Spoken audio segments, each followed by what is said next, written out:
Hey, everybody, on today's episode of Founder University, as always, two great talks. The first one is about landing pages. Yes, pages on the internet designed to convert visitors into customers. And you're going to learn three very important things. One, the key components to include in a successful landing page, okay? What goes on the page? Number two, how do you optimize that page for capturing leads? In other words, get people to put their information in so you can get them to try your product. And lastly, some general tips on measuring success. Things like the conversion rate, how much time people spend on the page, the bounce rate, and more. Okay? The general tips are very important because this is a nuanced thing, building landing pages. After that, we've got an amazing talk from our friends at Wilson Sonsini. Yes, one of the greatest law firms in the history of the technology and entrepreneurship industry. This talk was filmed at our 2-day Founder University workshop in San Francisco. And you're going to learn 5 things to consider when you're negotiating your term sheet. This is critical. One of the best law firms in the world, some say the best, for founders. And this is their advice of the things you need to focus on. It's a must listen. And this is not talked about in VC. You're going to learn how to negotiate. 1, your valuation. 2, the liquidation preference. Number 3, board composition. Number 4, stockholder control. And they'll explain to you what that is. And 5, and perhaps most importantly, the investor rights. Okay, let's get into it. Hi everyone, my name is Aofie Jacob and I'm with Velocity Growth, and I've spent a lot of my working career in startups and very specifically building landing pages. And so today what I'm going to walk you through is some of the best practices for putting together landing pages and what to keep an eye on as you're building them. And so where I usually like to start is actually talking about what is a landing page, because particularly if you're a startup, it can be very easy to get confused as to why you should build one of these versus just using your website. And so the core difference between a landing page and a website is that it is designed to complete a very specific action, whether it's signing up for a webinar, where it's downloading a piece of content, whether it's getting that initial sign up. It's a very, very specific intention piece. Whereas when you think about your website, it is more so designed around exploration, learning more about the product. And particularly when you think of that top of funnel approach, that's where your website comes into play. But a landing page is very, very specific after a very specific action. And so why would you use one? Landing pages allow you to do a couple of really useful things, particularly if you're a startup, which is test new ideas. When you're putting stuff onto your website, it's more so there for the long term, and it doesn't allow for as quickly as modification, as well as slight variations of each other. You'll start to have to think about SEO when it comes to your website. However, with a landing page, you have a lot more freedom and flexibility to be able to test some of those new ideas. The other thing about landing pages is you can build them really, really quickly. There's a lot of really easy tools out there which don't require technical knowledge. And again, you don't need to worry about plugging on all those other pieces of your website. So you can build them much quicker. And then very specifically, if you're thinking about running paid ad campaigns, a landing page is going to do a number of things for you. It'll allow you to message match, which will increase your quality score. Your page speed is going to be much faster, so it'll increase your quality score. And because you're going after a specific action, you can really custom build it and it can make a huge impact on both your conversion rates and the cost associated to it. And so the requirements for making a landing page to work are traffic. And it's very important to keep this in mind as you build your landing page. If no one ever sees it, it's going to be very hard to gauge if it's good, bad, or indifferent. And so when you're building, think about things like how you're going to drive the traffic, whether it's paid traffic, if you have a budget to spend there, whether it's referrals, whether it's word of mouth, whether it's organic social. But more traffic means more learnings, which means more conversions. So the key components to successful intent-based landing pages. Your headline. This will apply for your website as well. But the biggest piece of copy that someone will see is your headline. And given that you on average between 3 and 5 seconds to make that first impression and keep someone interested in it, this is the most vital thing likely on your page. As you can see there, I have a quote, on average 5 times as many people will read the headline as read the body copy. And so I've featured on this slide, you can see it says, say goodbye to dirty sheets and towels. Again, what you want to do with your headline is you want to get a really benefit-focused approach here. You don't want to go into any of the details about how your product works, but make it really benefit-focused to your ideal audience and make it super compelling. It's probably going to be something that you spend a lot of time on and will iterate on a lot, but it's worth spending that initial time to try get it right. The subheaders. So this is where you'll actually talk about a little bit what your product does. But again, I wouldn't go too focused into the actual features, but how those features apply to your relevant audience. So you can see here in terms of that little example, it talks about what the towel is made of, but it also talks about no more odors, 3 times less laundry. These are all still benefits, but they start to get a bit more into the nuts and bolts of how your product or service works. Your call to action. And again, when we're talking about landing pages, again, the goal is to get a really specific conversion action. And so your call to action is crucial. So getting that right and getting it nailed down from the get-go is important. So the trick is in the name, make it really concrete and make it very clear. No one wants to guess what's about to happen if they click a button or submit a form. So spell it out. Again, I wouldn't put a huge amount of text in here, but you can see something like shop now. I'm left with no doubt in my mind as to what's about to happen next. And it makes me much more comfortable taking that next step. Social proof. Again, depending on what stage you are with your product or service, you'll have more of this or less of this. But social proof that someone else other than you is backing up what you're saying is really, really compelling and really important for those conversion rates. People just don't believe you. They know it's your job to sell. They know that you're trying to get them to take that action. But they will start to believe other people and other brands. And so when we talk about social proof, that can be anything from your very classic written testimonial with an image to a video testimonial to company logos, but even stats around how many people have used it, how much money has someone saved with it, how much time has someone saved with it. All of those things start to get to other people are using it and are having success with it, and maybe I should try it out. And so this is what all of those snippets together look like. And again, this is just from the top section, what we call above the fold of a landing page. But you can see here, it's very clear when it all comes together. I'm immediately drawn into the headline. I can immediately see the call to action. And some of those other things start to bring all the pieces together. What I didn't mention in those core components was the visual. And you can see that there is a strong visual on this page. And the reason I didn't mention it specifically is that for a lot of startups and a lot of people building those initial pages, people get really bogged down with the visuals. And oftentimes a visual can serve to distract as is to impose the conversion action. The goal here is to get someone to click on that button, and anything that takes away from that should be tried to remove. You can see that they've balanced this nicely by putting that visual to the side, and it directly correlates to the product. If you are not in the physical product space, it can be quite hard to put together that visual. So usually I'd recommend not worrying about it for that first iteration unless you have something on hand. And then over time, you'll start to see what are those features that people are enjoying and maybe being able to conceptualize that into a visual. So I'm going to go quickly through some of the different types of landing pages. And there's some that are outside of this, but these are some of the core ones that you'll see. And as you're looking at how you want to implement landing pages, are great places to start. A lead magnet page. So this is your very classic example. So when you go to a page to sign up for a webinar, download a white paper, ebook, content, and those are all lead magnets. And so what we mean by that is in exchange for giving me some information, I'll get something in return. Particularly when we're talking about that top of funnel where you may want to educate, but you don't want to just send them into the website and you want to collect something, a lead magnet page can be really effective. So anything where your price point is above that $50 mark in general, you'll likely need to institute some of these. Subscriptions, anything where there's a little bit more friction in terms of getting the sale. And so some of the top tips I would have here are around a clear call to action. Again, if I'm going and I'm being led to a page for an ebook, I want to see where I can download the ebook. The ask must meet the offer. Again, if I'm getting a 1-page downloadable, I don't expect a 17-page form because that feels like I'm giving too much in exchange for what I'm getting. And we don't want to create unnecessary friction there. So we want to make sure that that ask meets that offer.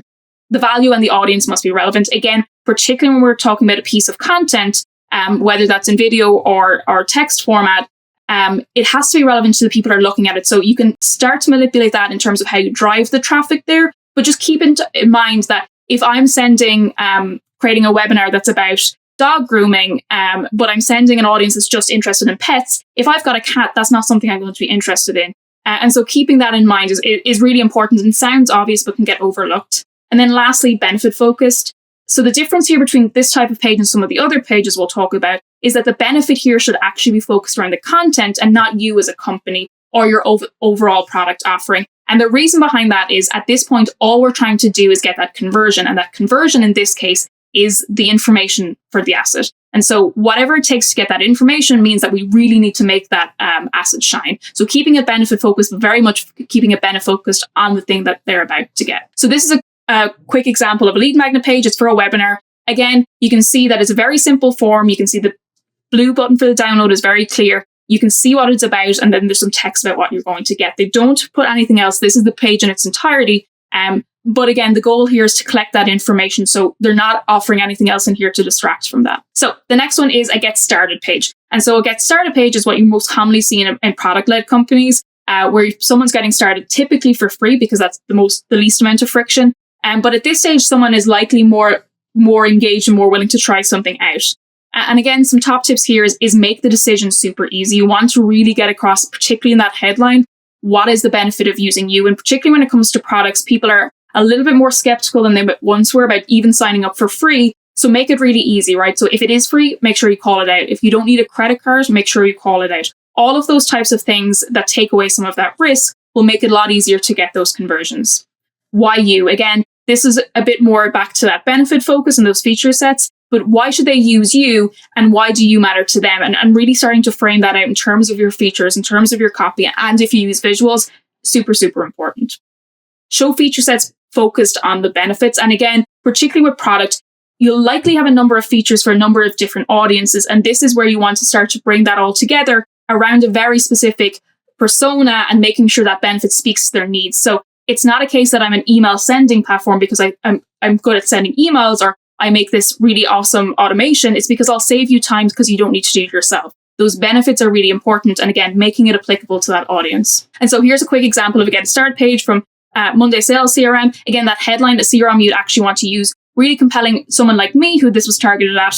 I use CRMs all the time, so I understand the language. And I also understand that CRMs are one of those things that are technically, people don't really like using them. There tends to be a lot of work. So that's a headline that really speaks to me. You can see that the call to action, get started, is very quick. They've risk minimized it. It's free forever, no credit card. And again, we've got those logos. Again, they've gone for the logo approach and they use some testimonials throughout. But those really strong brands that I know of makes me feel so much more confident about getting started. And then product pages. So again, these specifically when it comes to a physical product, it can apply to digital, but most commonly in a product. And they work best on a specific search or visual ad where it can be linked. And again, top tips here is particularly with a physical, if you can get an image with someone using it, that's going to help with performance as well. Making sure it's a really high quality image as well is super, super important. Clarity of information. I should know what sizes, I should know what colors, I should know what price, and anything else that feeds into how someone selects a product. I shouldn't have to go searching for that information. It shouldn't be lost in paragraphs of text. It should be really clear, really upfront from the moment I hit that page. Reviews and stars. Again, that's social proof, but particularly when you think about how people buy in the online space, whether it's looking at restaurants using Google, whether it's shopping on Amazon, you see those stars. All of those things have a really big impact. So again, factor that in. A lot of the softwares facilitate that, but push customers, and it's worth thinking about other ways of collecting it, but making sure it's there on the page because people will doubt if there's nothing there. So having it there is important. And then lastly, maintaining navigation. For product pages in particular, what you want to do is make sure people have an option to explore, which kind of runs counteraction to some of the other pages we've spoken about. But that is because you're linking so specifically, you want to give people the opportunity to find other similar products. So if I'm on a site because I saw an ad for a red t-shirt and I decide I actually want the red sweatshirt, I should be easily able to navigate to that because it's much more likely I'm going to purchase if I can do that. And so here's a very quick example from a company called Everlane. Again, I can see the name of the item. I can see the price of the item, the color, the size without having to look around. I can see the images, they're high quality, someone is wearing them. And again, top tip in terms of if you're doing physical products and offer free shipping, making sure you call that out is really important.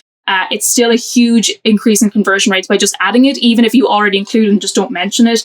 That alone can really help cross people over the line to purchasing. So general tips for landing pages. What to measure. Again, when it comes to landing page, our goal is that conversion rate. And so that is the number one metric that we're going to test against. So if you have a conversion rate that's good, some of the other factors don't matter as much. But that conversion rate, whether it's how many people downloaded the asset, whether it's how many people got to the get started, whether it's how many people added to cart, those are your conversion rates that you want to keep an eye on as part of your landing page strategy. Time on page, bounce rates, scroll depth, and user feedback. Those are all really important too. But if your conversion rate is high, they are less important because time on page, if someone is converting really quickly, maybe it's not that bad of a thing. Your bounce rate and scroll depth, and even user feedback. So if you've got enough people that are hitting that page and you have any information that you can reach out, it's usually worth saying, hey, why didn't you take that action? Was there something about this page you didn't like? I'll talk in a little bit about some tools that you can use to help kind of gather some more of this qualitative information. But those are some things to think about as you look at landing pages and making improvements. General tips. So when you're looking at your copy for your landing pages, clarity is king. Even if it's the most technical of products, you want to make sure that your end user can understand it, even if they're not technical and even if they are. because the less brain power it takes to process the information, the more likely they are to stay engaged. So that is a really important, particularly when you're looking at SaaS type products. It can be very, very easy to fall into the highly technical details about how exactly these things are done. Whereas again, if you can keep that mind around the benefits of it, you're much more likely to get the conversion. Talk how you're spoken about. And so what we talk about here is if you're talking to your customers, which I would recommend doing outside of landing pages, particularly when we're looking at landing pages, if customers are leaving reviews on sites, if you're chatting to them and they're giving you feedback, pay really close attention to how they talk about your brand, how they talk about your company, how they talk about your features. If you can talk specifically to their needs in terms of how they're relating your brand, it's much more likely that that's going to relate to the personas that fit in there, and make that much more targeted for them. So keep an eye on that copy and don't be afraid to use that in your landing page. I mentioned it before, but visuals should help and not hinder. If your visual is taking up the page and it's not actually leading people to convert, then you should reconsider whether it should be there or not. It can be very easy to fall into the trap of visuals making it look nicer, but if it's not actually helping with conversions, it's usually a hindrance, not a help. Again, we've said it multiple times here today, but you want to make sure that landing pages have a very specific action. And so the more choices you give people, the less likely they are to take that specific action. So what we mean by that is when you're building a landing page, what is your core call to action? It should be very clear. It should be very noticeable. You may want to include a secondary, but for most of your landing pages, that is absolutely it. You want to keep it very refined on that so that people aren't spending the time trying to think about what they should do next and actually just taking that action. The start point should look like the end point. And again, landing page doesn't live in isolation. Someone has to get to a landing page from somewhere else. So what does your ad look like? And does that correspond to how your landing page looks like? If my ad is talking about sign up for a webinar and I end up on a page that doesn't really talk about a webinar, that is going to jolt my experience as a prospective lead, and I'm less likely to take action if that doesn't feel fluid throughout. So keep in mind, and even post landing page, does your landing page correlate to your next step as someone gets into your product? Again, this particularly around branding, fonts, colors, images, but even just your actual message, making sure that those all cohesively string through will help. And then the last tip here is just to launch. There's so many landing pages out there and it can feel like it's a really difficult task, but the quickest way to improve your landing page is to get it out there and get some real life feedback. So don't be afraid to get your V1 out there and iterate from there, but launching is really, really important. And then some quick tools. So if you're looking for some landing page builders, tools like Unbounce, Lead Page, and Instapage are all available at varying price points. There's also a bunch others. So things to keep in mind when you're looking at them is obviously your preferred pricing point, what they allow you to do in terms of A/B split testing, in terms of technical knowledge, what you need to have and don't need to have. All those factors will impact how quickly you can get up and running with landing pages. And then some free tools in terms of optimizing your landing page. Page Speed Insights by Google. You can use this on your website too. And so what it'll do is once you have a URL, you can input it there and it'll give you a list of recommendations of how to increase the speed. And again, particularly when you're looking at ads, page speed is so important for that quality score. And so the quicker that you can make your page, the better. So it's a really good tool to kind of get a good check of where you're at and what you may need to improve. The Flesh Kincaid calculator, that's actually a calculator that's designed to figure out the reading age that would be needed to read a piece of copy that you input. There's a lot of these free calculators out there, and so any of them should work. But what you're looking to achieve is that your text, your copy should be readable by the youngest possible grade that makes sense. And it's a good way of being able to check some of that information. And then lastly, Hotjar. Hotjar still has a free tier. And what Hotjar allows you to do is actually record sessions of people interacting with your pages, particularly when you're launching a new landing page and you're starting to get that traffic, seeing actually where people are clicking. Are they clicking on an image that looks like a button? Are they not scrolling? Are they scrolling too much? All of that information you can start to see qualitatively and start to make improvements from there. And then lastly, as I mentioned at the top, I'm with Velocity Growth. And our core belief is that too many startups fail that shouldn't. And so in order to help rectify this, we offer a number of offerings, including a full growth and marketing agency, on-demand training, and a huge free library of resources. So if any of that is of interest to you, head over to Velocity Growth to check it out. But hopefully there was something useful in there. And if you have any good landing pages you'd like me to have a look at, feel free to send me an email. Hi, guys. I know this is a tough spot. It's like mid-afternoon and we're going to talk about legal stuff. What better way to keep you awake? So I hope you've had your coffee. I promise. Hopefully some of this stuff is valuable. Okay, so the first thing I'll note about this is we're going to be talking about equity rounds. We're not talking about safes or convertible notes. Like really, you don't even need a term sheet for saves and convertible notes. That's just a whole nother topic. So we're really focused on that, Series C preferred stock round. Most items that we're going to talk about are going to be focused and will fall into two categories: economics and control. Valuation, liquidation, preference, and we'll go into each one of these in more detail. That's really obviously the economic side of things. Board composition, stockholder vetoes, investor rights, that all falls on the control side of thing. For valuation, one thing I've noticed, like every term sheet is going to have your pre-money or your post-money valuation number right at the top. And what I would just caution everybody is it's more about than just looking at that dollar number that's there. Is like really understand what's behind it and what's included in it. If you have multiple term sheets, make sure that you're comparing apples to apples. And, I get this question all the time. How can I get the best valuation? Obviously, like if you're killing it at your business, that's gonna help. But realistically, like if you create FOMO, right, and you have multiple investors that are interested, you have that competition going. The more that investors sense that and sense that other investors are interested, the more likely they are to give you better terms. From a purely non-business perspective, that's really kind of the best way to do it. So when you go out and you're starting your fundraising process, before you even get to that first term sheet, try to have as many investor meetings lined up within the same short period of time. Because when those term sheets come over, the investors are going to have timelines on them. And sometimes those timelines are, hey, you need to get back to me within the next 24 hours. What the investors are trying to do is lock up the deal, right? Because as soon as you sign a term sheet, you go under exclusivity, which means you have to stop talking to anybody else about other financings. So from the investor perspective, they want to get you locked up. If you have these meetings spread out over a month, that's going to be really difficult if you get a term sheet at the beginning to kind of keep that investor in the wings until you finish. So kind of keep that in mind as well. So then what is the difference between pre-money and post-money? Really, pre-money is before the financing. What is the valuation they're assigning to the company? Post-money is after everything has happened, the new money that has come in, any option pool increase that they've asked you to do, any safes or convertible notes that you have outstanding that are converting. All of that's taken into account on a post-money basis. So again, just make sure when you are looking at term sheets that you compare apples to apples. One of the most important questions to you as the founders is, what does this mean to me? How does this impact my shares? How dilutive is it going to be to you? To really understand this, what I would suggest is having your lawyer do a pro forma, cap table so that you can literally see all of those things that I just mentioned, the new money when it comes in. If you have safes outstanding, if you have safes at different valuations, how they're going to convert, and what does that look like? What is the option pool, increase? How much does that take a hit on things?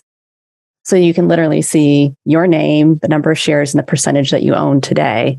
And what does that look like on a percentage basis post all of this happening on a post-money basis? So option pool increase, I've mentioned that a couple of times. The vast majority of times, like 99% of the time, particularly in your early stage financings, once you get to like growth equity, this does change a little bit, but certainly your first few financings, investors are going to want you to have a certain minimum available option pool. Because what they don't want is they put in money and investors are expecting 15, 20% of your company, right? With respect to that investment. And then, a month later, you turn around and say, oh, all that money you just gave me, I need to hire a bunch of people. And that means I need to increase my option pool so that I have enough shares to hire folks. They don't want to be diluted by that. So what they're doing is they're building in a buffer so that when you do need to hire folks, it's not going to dilute them. They're going to continue to hold their 15, 20%, whatever their number is. Well, how does that option pool increase work then? So 99% of the time, it's included in the pre-money. And what that means is we calculated the percentage, whatever the percentage is that the investor is shooting for, 8%, 10%, 12%, is on a post-money basis, but they want you to make that increase and essentially count it on a pre-money basis. And what that means is you as, the founder and the other common stockholders that are currently on the cap table will take 100% of the dilution hit with respect to that option pool increase. That's just the way it happens. You can't, I would say it would be very, very difficult to negotiate that, even if you're a super hot company and you've got multiple term sheets on the table. But where you can negotiate it is what is that percentage at least, right? Try to get that percentage as low as possible. And the way that you would do that is to basically walk the investors through what your hiring plan is. And everybody knows, like when you're raising, right, you kind of have, all right, this much money, I think is going to get me 12, 18, 24 months down the road. The investors have that in mind too. And that's kind of what they're keying the increase to, is like how much of an available pool do you need to cover your hiring needs for the next 12, 18, 24 months. So if you can go to the investors and say, hey, here's my hiring plan. I don't need a lot of big hires. And here's what I anticipate the grants to be. It's only 6%. You're asking for 12%. That's going to be like the best way to chip away at that and to bring that down. And then safes and notes. So if you have those outstanding, and a lot of people do, vast majority of companies don't go like from zero outside fundraising to a Series C or A preferred stock financing. Some do, but vast majority have some sort of safe or convertible note that's out there. And this is the time where they're going to convert. So same as the option pool increase, this is almost always going to be on a pre-money basis.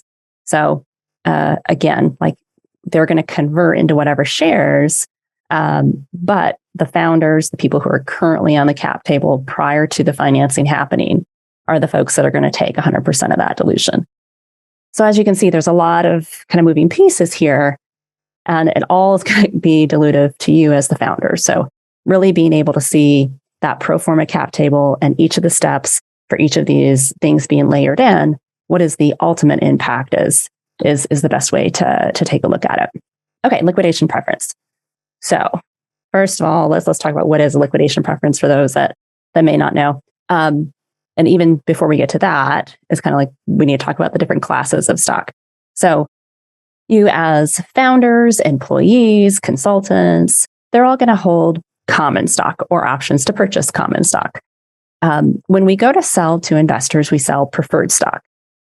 And the reason that we have those two different classes of stock is we don't want to sell common stock to our investors at a high price and then have to turn around and now say, oh, well, I have to sell that same common stock security to my employees at that same high price.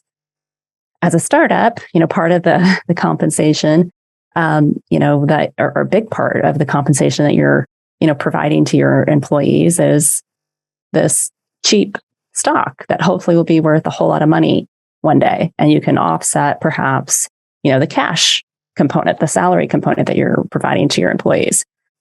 If your common stock, basically your employees have to pay the same valuation to acquire their common stock as the investors. That's not really cheap anymore. That doesn't sound like a great idea. So that's why we create this preferred stock.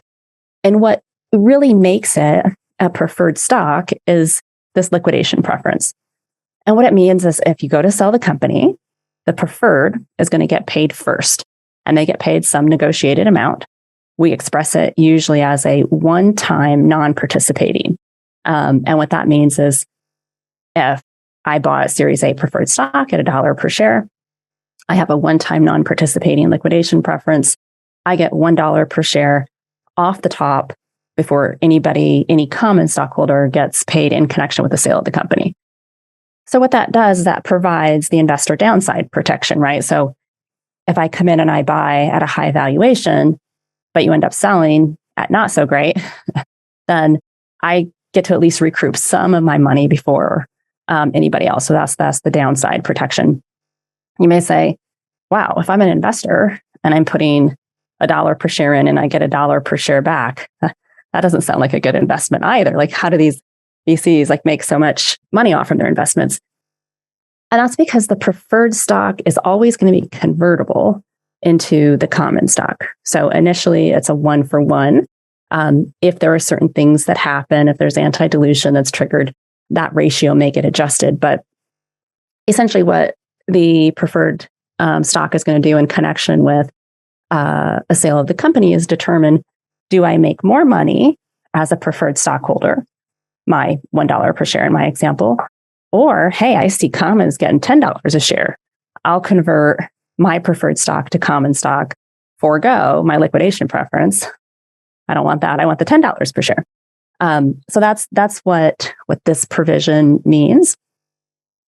If you ever see anything other than a one-time non-participating, it's actually really, really unusual for your first financing. You may see these things tweaked if there's down rounds or recaps or usually bad things happening that go along with it. But if you see like a 2-time participating, be like, whoa, this is kind of crazy. That's going to tell you a lot about that investor and probably how aggressive they are. Like maybe they're more on the PE side of things than the VC side of things. But so keep an eye on that. So those first 2 things that we talked about was all in the economic side of things. Now we're going to chat about the control side of things. And on the control side of things, there's really kind of 2 levels to that. One is at the board level, and one is at the stockholder level.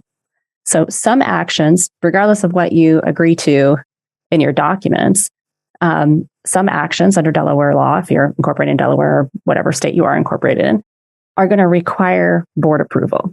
Some actions require board and stockholder approval. When we look at stockholder approval, usually it's preferred stock and common stock voting together. Every once in a while, under state law, it will provide for separate class or separate series votes if there are certain actions, like some sort of material adverse impact to one class or series that doesn't have an impact on the other. But generally, it's preferred and common voting together. So let's kind of talk about the board side first. Why is this important? As a founder, sometimes you'll say, look, as long as I'm on the board, I'm okay. Like, it's fine if somebody else joins the board. Well, the board does set the strategic vision for the company. And like I said, they must approve certain transactions. Most common that you might care about are the next financing, a sale of the company, material contracts. Anytime the company needs to issue equity, whether that's common shares, a warrant, an option to an employee, all of that has to get approved by the board. So the board has a lot of control. And I would also say the board is in charge of hiring and firing the CEO of the company.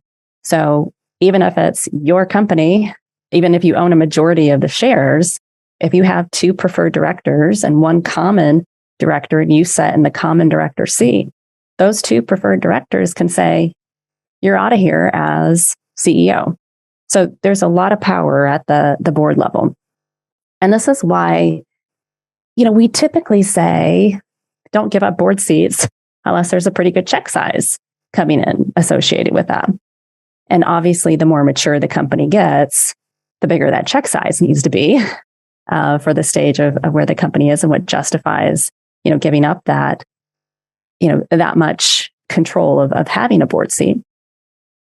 And that's also why I would say, for your Series Seed and maybe even through your Series A, that the founder's common stock should still control the board, because it is a really big thing to basically hand over control. So if you had, an investor come to you for your very first Series C preferred stock financing and say, I want 2 board seats and you as common are only going to get 1, I'd put that in that same category of, whoa, this is really crazy. This is aggressive. That's not the direction that you'd want to go, and you should push back in that scenario. Another thing that comes up with this is sometimes we have like solo founders. And, they'll say, okay, well, I kind of know I got to bring on a preferred director because that's usually, kind of goes hand in hand with writing, that being the lead investor in your first preferred stock financing round is that lead investor says, hey, I want a board seat. If I bring on one board seat and I'm only one person, hey, now I'm deadlocked. Isn't that giving up control? It is. And there's ways that we can fix that without having to put more people on the board. What we do is we say, okay, the common director seat is going to have 2 votes, and the preferred director seat is going to have 1 vote. That way, it's kind of the same thing as having 2 common director seats and 1 preferred and common maintaining control of the board.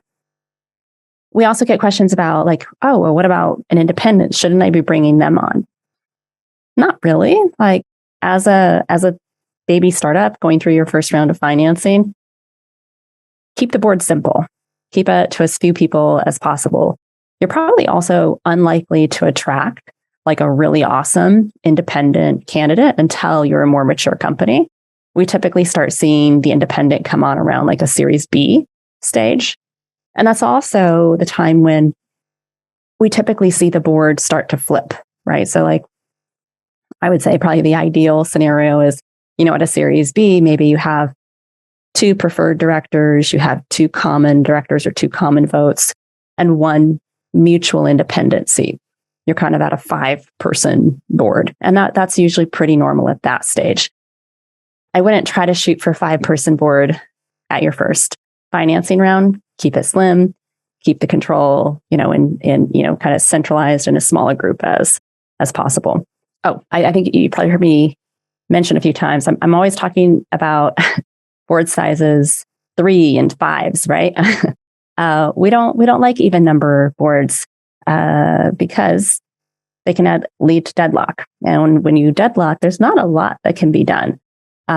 So try to avoid that. Try to keep it to an odd number and focus on who is in that controlling group. Other factors to consider. So I always say, picking your board member is like a marriage. And although it's much harder to get out of a bad decision of picking your board member. So if, things aren't working out with your significant other, you can say, hey, I want a divorce. I want out of this. This isn't right for me. You can't do that with your investor directors.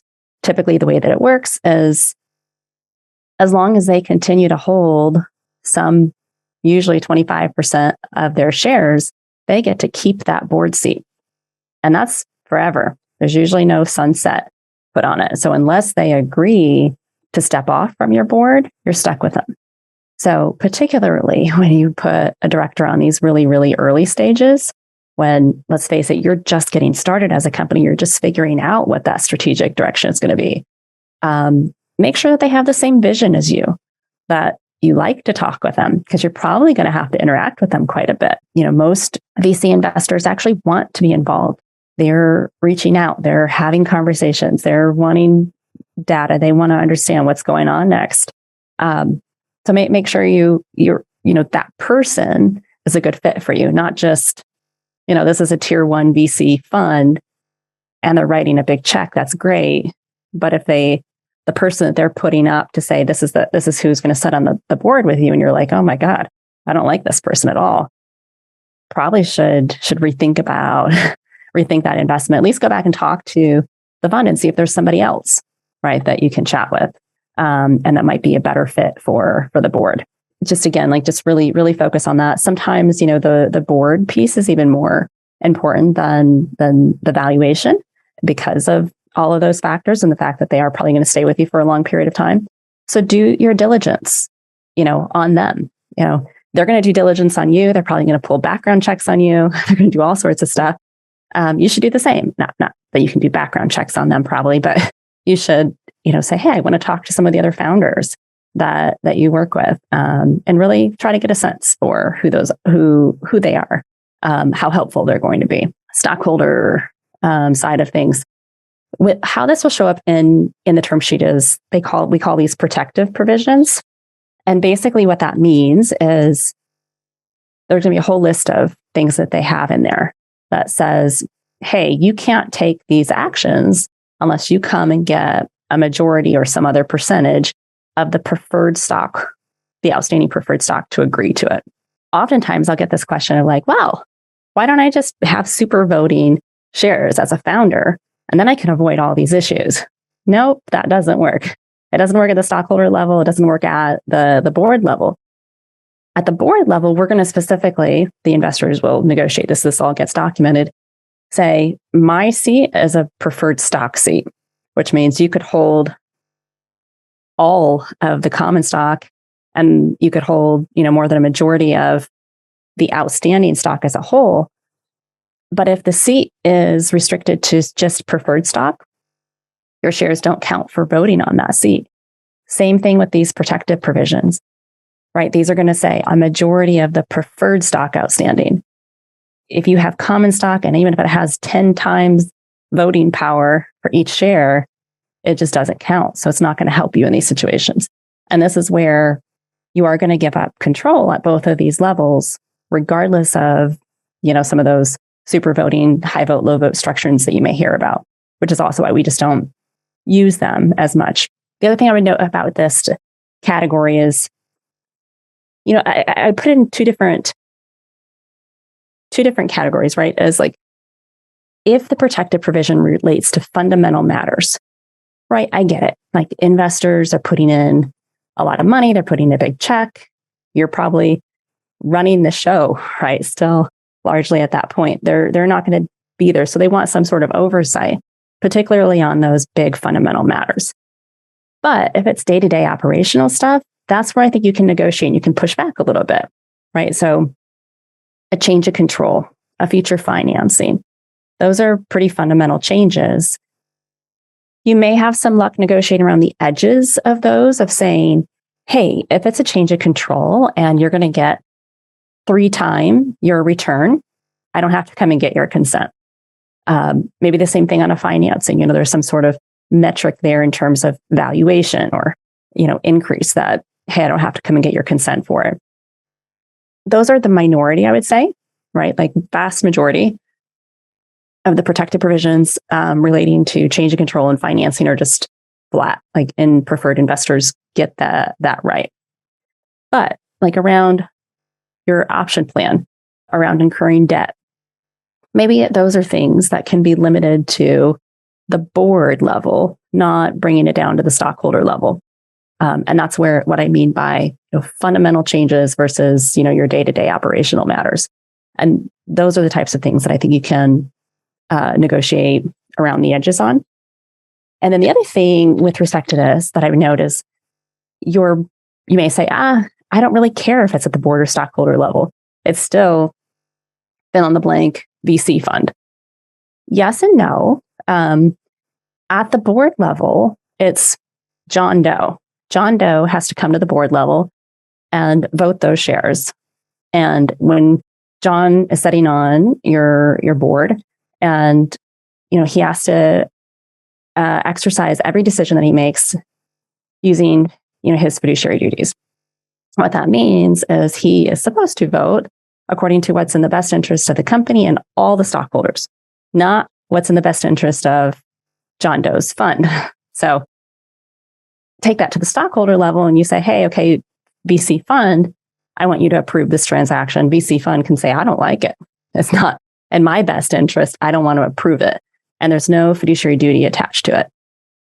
So from a negotiating standpoint, if a VC, there's some pressure point on one of these approval rights that they want, it would be better to have it at the board level than to have it at the stockholder level, just because that fiduciary duty will attach to it at least. Last slide here for you guys, then we'll go into some Q&A, which is the fun part anyways. Investor rights. So what we talked about up until this point, you're going to see in the term sheet, right? Regardless of whether it's, the 1-page term sheet that comes over or the 5 or 10-page term sheet that comes over. The rest of these things may or may not be in there, but they're definitely going to be in the financing documents once you get to them. So I thought it's helpful just to cover them quickly. Future participation rights. Your VCs are always going to want these. They're going to want to know that when you do, your next round, when you sell some more securities, that they're going to be able to do their pro rata share of those. Information rights, same thing here. They're going to want these. It relates to primarily your financial statements, capitalization, budget. They're going to specify how, basically what the cadence is for those, annual, quarterly, et cetera. Those two things are usually limited to what we call major investors. So we'll set some threshold and say, hey, if you have purchased more than $1 million worth or whatever of shares, then you are entitled to these rights, but not otherwise. Other typical rights that VCs are going to ask for: ROFR and co-sale, registration rights, anti-dilution rights, drag-along rights. There's all sorts of that stuff. I would put all of these kind of in the tier 2.